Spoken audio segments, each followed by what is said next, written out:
কয়েক হাজার নেতাকর্মী, তাদের ক্যাডার বাহিনী অস্ত্র মজুদ রেখেছে।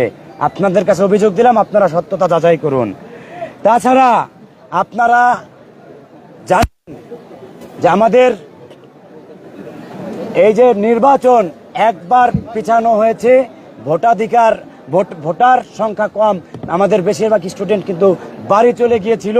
তাদের বিশেষ করে যে দুর্গা উৎসবের সময়ে তারা কিন্তু চলে গিয়েছিল।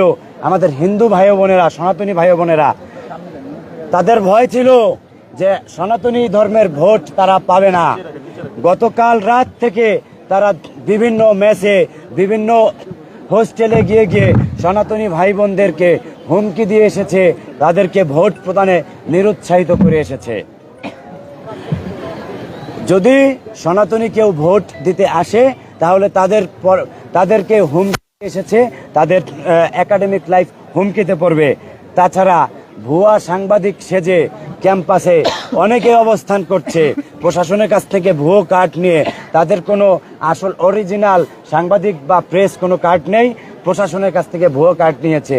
শিবিরের সাবেক সভাপতি আশরাফুল ইসলাম ইমন, তিনি কোন সাবেক সভাপতি রাজশাহী বিশ্ববিদ্যালয় শিবিরের, তিনি মিডিয়া কার্ড নিয়ে, সাংবাদিক কার্ড নিয়ে ক্যাম্পাসে প্রবেশ করেছে। তাছাড়া আপনারা দেখবেন ছাত্রী সংস্থার মেয়েরা তাপসী রাবেয়া হলের যে ভোট কেন্দ্র, সেই ভোট কেন্দ্রে কৃত্রিম জটলা তৈরি করে রেখেছিল সকাল থেকে। আমাদের ঐক্যবদ্ধ নতুন প্রজন্ম প্যানেলের যারা আছেন তারা বারবার অভিযোগ দিয়েও এর প্রতিকার কিন্তু পায়নি, প্রশাসনের কাছে দিয়েছে।